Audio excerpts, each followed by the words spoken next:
Hello, I'm Toycat, and here's the deal. If you come to London with only a couple $100,000 to spend, you're probably going to end up living in a car parking space. Maybe if you're lucky, you'll instead find a canal boat, or maybe a tiny fraction of a share of an apartment that you can then build up to a full place from, but these situations are far from ideal, and so let's get real. If you're coming to London and you want to buy a place, you're probably going to have multiple millions, and as someone who has as someone who is in the market for this very situation myself all of the time, I figured today I would show you the areas you would actually want to live in London if you had millions to spend, because it can be a hard question with a city this big of where exactly is the dream location for you, and so let's show you some great properties today, and we'll start with one of my absolute personal dreams, living at the St Pancras Tower House. So this is a £9.5 million, oh my god, investment, and you might say like, wow, that sure is a lot by itself, but let me tell you what you get in exchange. You get to live inside of King's Cross St Pancras. If you haven't seen that building before, it's a very, very iconic one. In fact, I'll show you right here.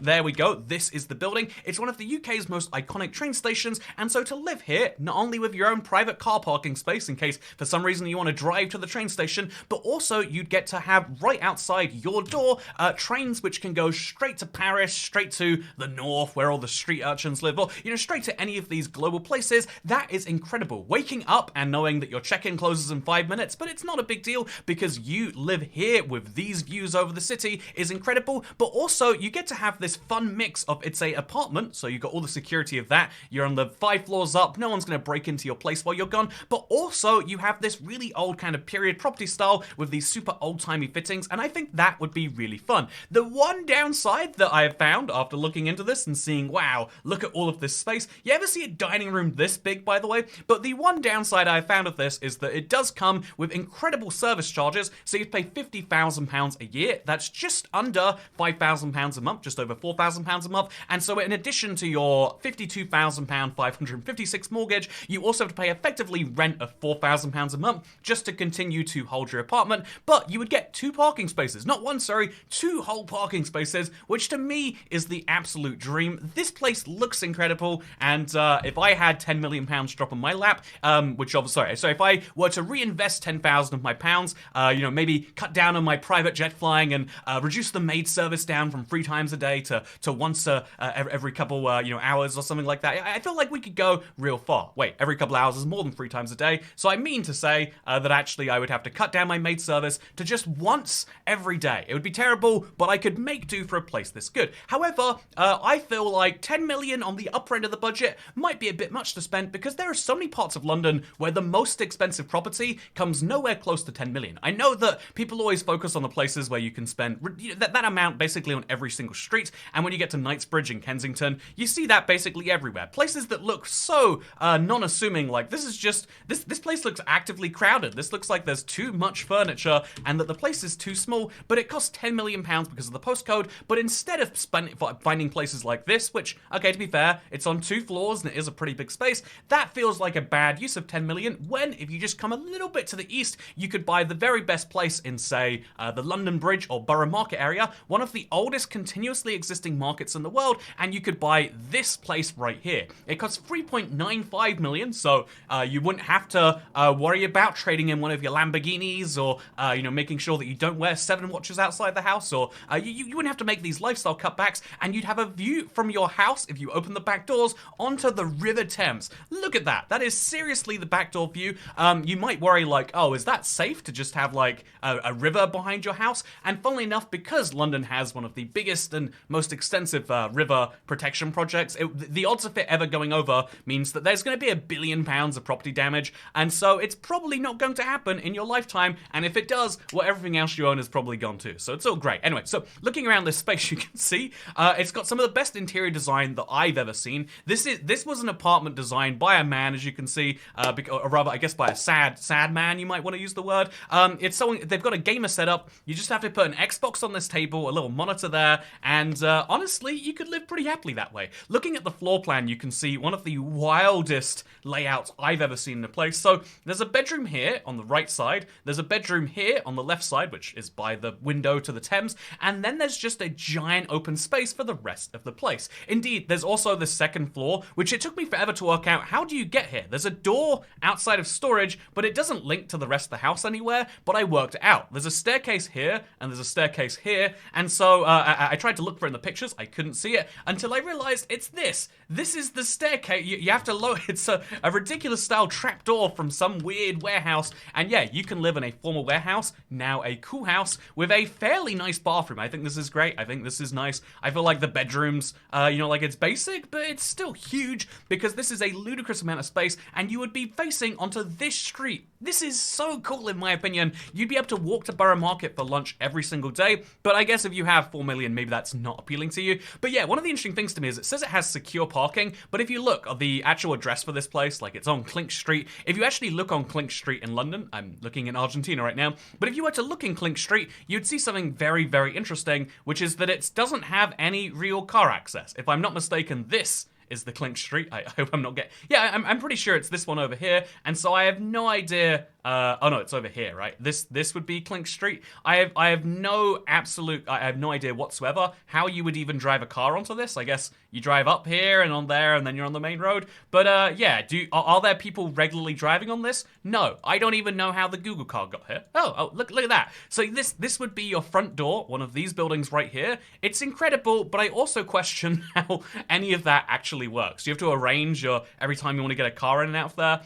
Also, you live in the congestion charge zone, so you'd pay £15 a day, but I think when you're spending this much in an apartment, that's like the least of your concerns, right? So this is one of my favorite places that I'd love to live. I feel like living in the Shard is a really great idea too for so many people, but you don't want to live in too iconic of a London landmark, because here's the problem that people won't tell you about. If you live in the best, so for example, when you go to Paris, if you're on the Eiffel Tower, you can't see the most famous thing about Paris, because that is the Eiffel Tower. So instead, hypothetically, if you want to see the Shard, you need to live somewhere that isn't it, or under a bridge maybe, where you can see it just over there. Look how great the Shard looks in this photo. And that's the same for basically anywhere in the city. By the way, I just also need to mention, as well as this 3.95 million one, where you can have a view of the, just outside of it right there, something else that you might care about in the same area is the penthouse in the same building. This is, I was really torn about this. I feel like, I might splurge and spend the extra million on this, because as you can see, there are fewer pillars separating the space. There's nice, you get a view of the train station nearby, you go train watching from up here, and then also, like I said, you get really incredible views of everywhere, because it's a terrace. So yeah, maybe worth splashing for the penthouse if you're gonna live on Clink Street. I think this is a great idea personally, but you know what else I think is a great idea? Living somewhere a little bit further west. One of the neighborhoods which is a little bit more low-key and a little bit less connected by public transport, but maybe you don't care about because you're about to spend up to 10 million on a place, is this area right here, Nine Elms and Battersea Power Station. I think it's very common amongst, especially working and middle-class Londoners, to make fun of this area for like, oh, who would want to live all the way out there? But these buildings are some of the like highest amenity ones I've ever seen. So if we just take a glance at this 4.97 million 4-bedroom penthouse, for example. It looks unassuming on the outside, but you live inside of Battersea Power Station. It's a cool landmark from the city. That's nice. You have a very, very ridiculously large space with 3 floors, a terrace, a whole upper floor and a whole lower floor for entertaining. It's very nice. Look at this. This is great stuff in my opinion. But what's fun is if we read through the description, you'll usually find it's like, yeah. So they're surrounded by a vibrant community, and oh, actually, this one doesn't. You spend 4.97 million on an apartment, and you just get to. That's terrible, actually. But usually when you look at these, most of the apartments around here will instead be like, yeah, in exchange for living... There's so many of them, by the way. There are just so many multi-million-pound apartments here that people are going like, ooh, should we spend 1.3 million? Or could we drop 1.5? Maybe we up our budget a little bit, we go to 3.4 million. But generally speaking, when you look into these places, you'll see stuff like, yeah, this is a 50-story tower. Wow, 50-story tower. Which is cool in my opinion, very, very safe up there. But also, residents enjoy access to a host of facilities, including a swimming pool and jacuzzi on the 23rd floor, a decking area with stunning views across the city, shared residence lounge, and a state-of-the-art gym, and 2,034-foot play square area. That's also private cinema and roof garden. In my opinion, those are wild amenities to get. And sure, 2.24 million for just an apartment. apartment. Like, it's also look at why is it decorated like you have to be an oil billionaire to live here? But anyway, the point to say is that living in these places is not just having your nice private space, it's having access to these amazing public amenities. No matter how much money you have, the upkeep and the pain of dealing with keeping a pool going is way more effort than if you just share that with a bunch of other billionaires who also aren't there most of the year. So you can go into the luxury lobby every time you come in. There's someone who can greet you. It's like having someone who manages your packages and stuff, a concierge. But then also you've got this great roof garden, always accessible. And then also you've got a sauna or a jacuzzi. It's just wild, in my opinion, what you can get if you're willing to spend a little bit on an apartment in one of these nice areas. You can do the same in, say, Vauxhall, for example. There's a lot of towers around here. If you want to be a little bit more central and spend just a little bit more on your place, like, 7.87 million, you're gonna have to cut back on those caviar lunches. You're gonna have to start buying, like second most expensive champagne when you go out to the to big restaurants and clubs and stuff. But in exchange, you get a fairly nice, cozy apartment. Sure, very, very nice. I love this shower room. It's an absolute dream. But as well as look at this layout. Oh, you can see. They show you the lifts publicly, so if you don't mind having the lifts adjoining your hallway, which is very interesting, I have to say, then you can get this lovely place, which has a spa, a pool, a gym. It's by Nine Elms. It's got 5 bedrooms and 4 bathrooms. Incredible views from each room. Because think about it, the reason it's designed this weird shape is so that every room has a view. If you're gonna live really high up in one of these towers, and you better believe you are, you might as well have a great view everywhere, because that's the whole point of living there.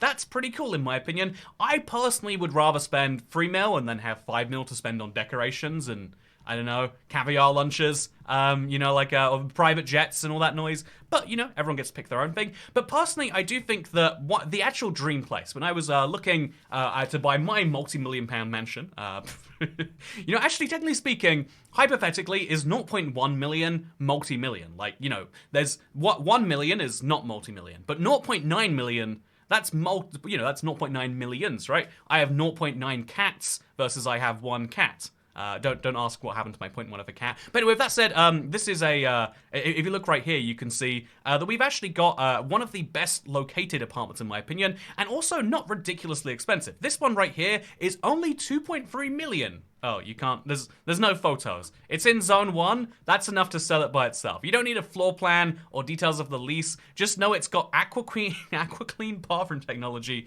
and interior design by Nicola Fonatella of Argent Design. So, I mean, it's pretty nice, right? Also, the majority have a private balcony, so, that might include your place too. Just buy it first and work out these questions later. When it's only 2.3 mil, you can just afford to do that. Buy a few apartments, work out which one you like, sell the rest later. I do personally think though, look at this, studio for $995.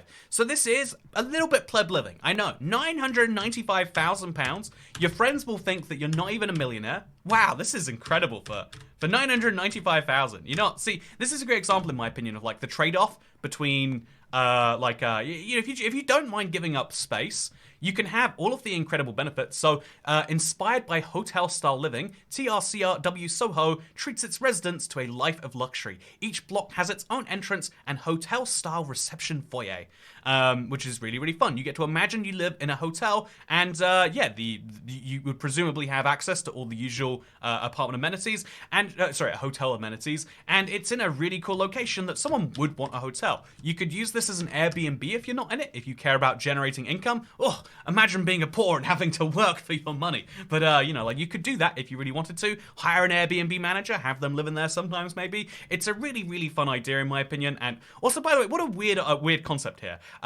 It's a bespoke entertainment unit fully equipped with an OLED smart TV. No one is spending £1 million on a property and then going, oh, yeah, it's got a OLED TV built in. It's like, that is the weirdest thing to bundle into a house. But anyway, speaking of bundling things into homes, let's talk about the fact that, if you've got this amount of money, you might say that an apartment is actually not the dream. All of the things I've showed you so far have been these apartments. And so if you actually wonder where I would live if I had to live in a house, because my personal sensibilities say that when you buy something, you shouldn't have to pay, rent every year to keep it up. Some would argue that although to live in a society, you pay rent to the government every year in the form of council tax or actual tax or whatever you want to say. But I think you're going a little bit deep by that point. But if you wanted a house, here are some of the ones that I would buy. So we're going to filter specifically by buy terrace semi. You know, actually, do you want to live in a terrace house with that amount of money? I would, but maybe you don't. But this is a great example, a 2-bedroom mews house. You'd be right next to Baker Street. So if you don't know about the London Tube map, or if you don't know about connectivity, Baker Street's a great place to be. You're right near Marylebone and Paddington to get to the airport, the West, or the Birmingham. And you don't want to go to Birmingham if you live here, but you could get out to these places while also not being far from St Pancras with its international trains, while also being very close to the city itself. Baker Street is a walking distance to anything called Central, and so while living here, you'd also have access to all of the tube lines if you needed to get around quickly. Maybe you don't care about that, but maybe I do. But yeah, if we ignore this place, and we ignore this place as nice as they are, this place is really, really fun, but also it's a leasehold. Oh, you might have to pay something to live here, but you'd get a real proper house this close to London, this close to parks, and it looks fine enough on the inside, right? But the great thing would be that you don't pay service charge. But you do in this case, apparently. So instead, I'll say if you live anywhere near one of the great parks of London, it's like having a giant estate, but still having city convenience. So for 9.95 million, you'd live near Regent's Park, which has London Zoo, but also it's just a beautiful park, and you'd get to feel like you live in the countryside. I think on this side of you have the city, so you can imagine you live in the city sometimes, and on the other side of you, look out of that. It looks like you're in a country estate. Personally, a part of me finds that scary that yeah, just random people walking around London can see your whole house through these giant windows, but maybe when you have enough money, replacing your stuff isn't a big deal. Maybe that's the case. Personally, I find that to be a little bit concerning, but that's just me. Or if you were one of those people that figured, no, I still do want the countryside, back garden sort of thing, then what you might prefer instead are the sorts of family homes you get around here, where you get a giant walled private garden included. Look at the size of this thing, by the way. If you live in Hampstead, you do live a little bit further out from London. I think it's zone 2/3 on the tube map. Horrific, I know, but look at the size of your land compared to your house. And it's not that these are small houses. If you they only show off the garden for this house, so maybe it is a small house.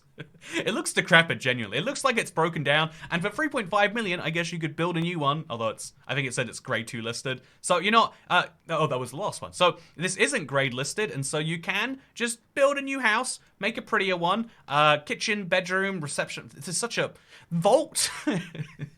Is that what I think it means, or is that a fancy term for a bin storage? Because that is wild if there is actually just random vaults attached to the property. Very, very fun if you ask me. Do you want to have vaults and a giant garden? Living in Hampstead is usually where this is. When you get rich in London and you want to move out, but you need to be in London for real reasons, you can move to a commuter town where you must spend 40 minutes of your life every time coming in and out of the city, or you can live in Hampstead where it's more like 20 minutes. You live on these leafy streets that look like they could be in any random UK town. You have nice neighbors, you know your community and your postman, and you get to have signs that say you are here right now. I kind of like that. I think that's so tacky, but I want that in my home now. I want people to look at my mirror and be like, wow, I am here right now. Look at the width of this hallway, by the way. That is too wide of a hallway, if you ask me. To have stairs that narrow and a hallway that wide is a waste. But anyway, looking around, you can see it's a fairly nice home.